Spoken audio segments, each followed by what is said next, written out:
Hello again, welcome to another edition of CropLife Retail Week. Paul Schrimpf with Sfiligoj again. Yes. So we're actually shooting this a little early, full disclosure, since we're going to be traveling quite a bit. Yes, and since we're not quite sure what current events might be breaking while we're both out of the office, we thought we would use this time with you to review what we think are the top stories for agriculture so far in the first quarter of 2019.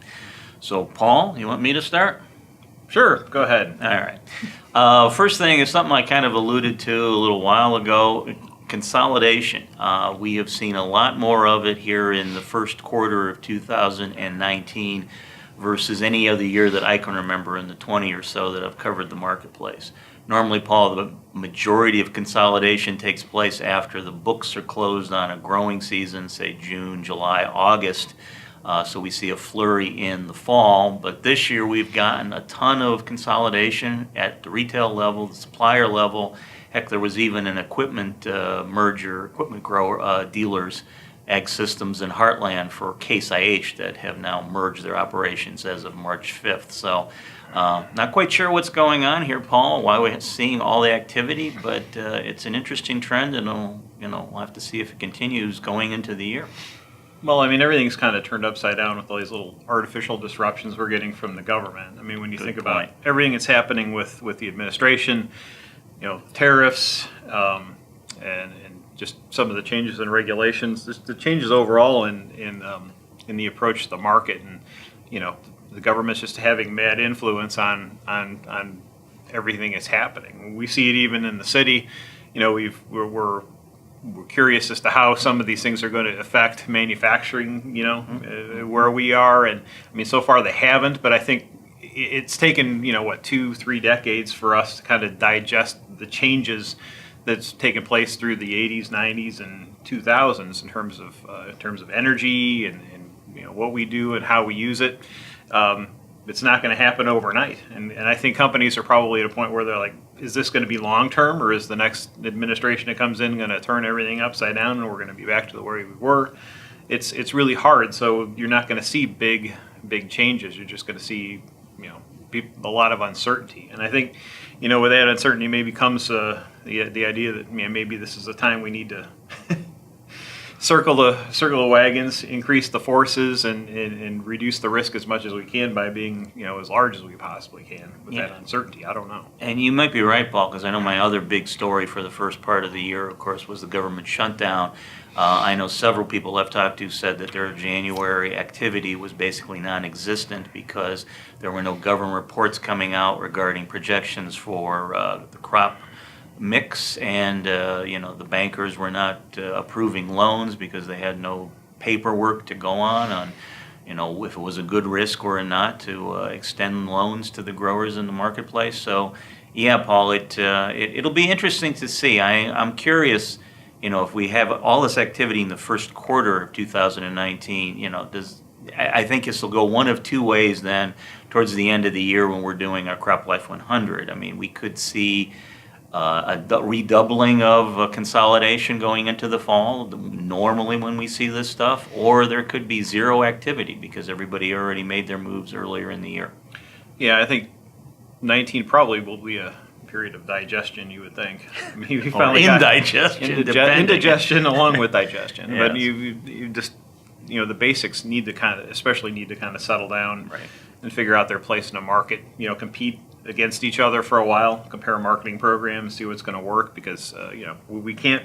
I think we have another commodity classic year where there's basically no product introductions. I think we need to get on the research. We need to find new products and get that discovery process moving in a hurry, because everything was really about, and it's great, it's about technology and how to use technology to make your products more efficient and effective and so forth. Great, that's outstanding. But the basics are there to bring new technologies, and that's what they promise through loyalty to those to the brands, is that they're gonna deliver more products, that money goes back into the market and back into the research and development, so they can bring more products. So okay, so that was my take on the first quarter. How about you, Paul? What do you think the key story is for ag this so far? Well, one other thing, I was we were talking about disruptions from the government and the tariff side. I was reading.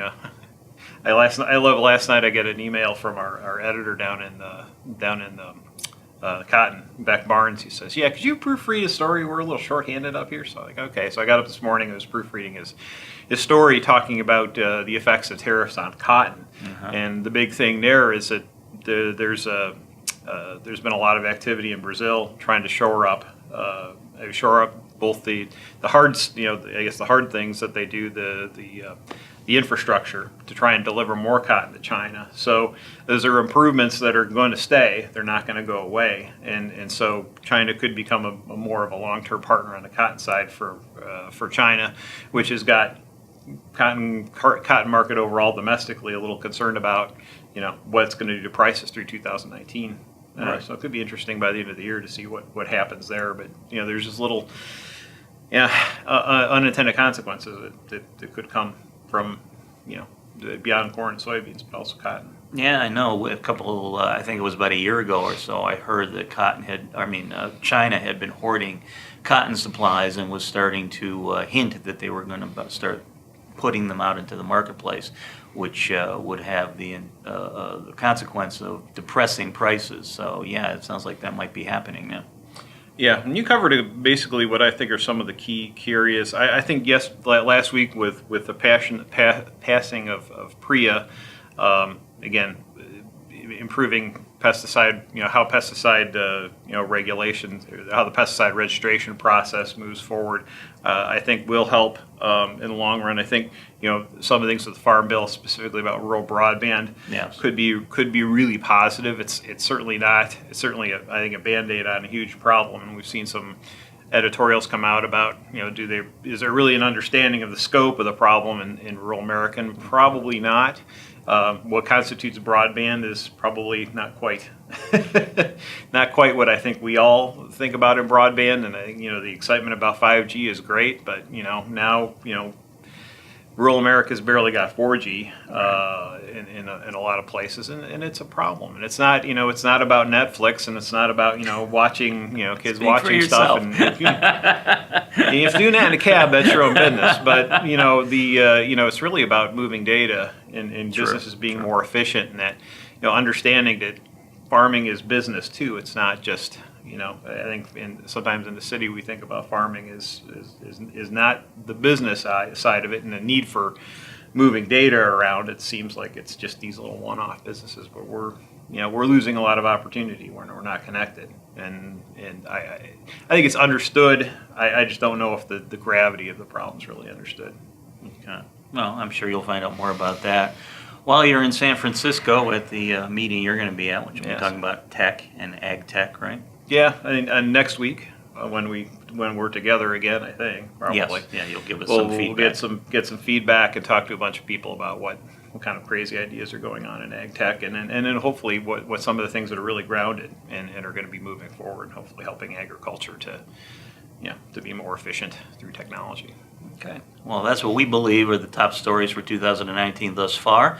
If you have your own opinions, please send us a note, drop us a line, let us know what you think, if you agree, disagree, or if you just enjoy what we're doing. Thanks a lot. We'll see you again soon.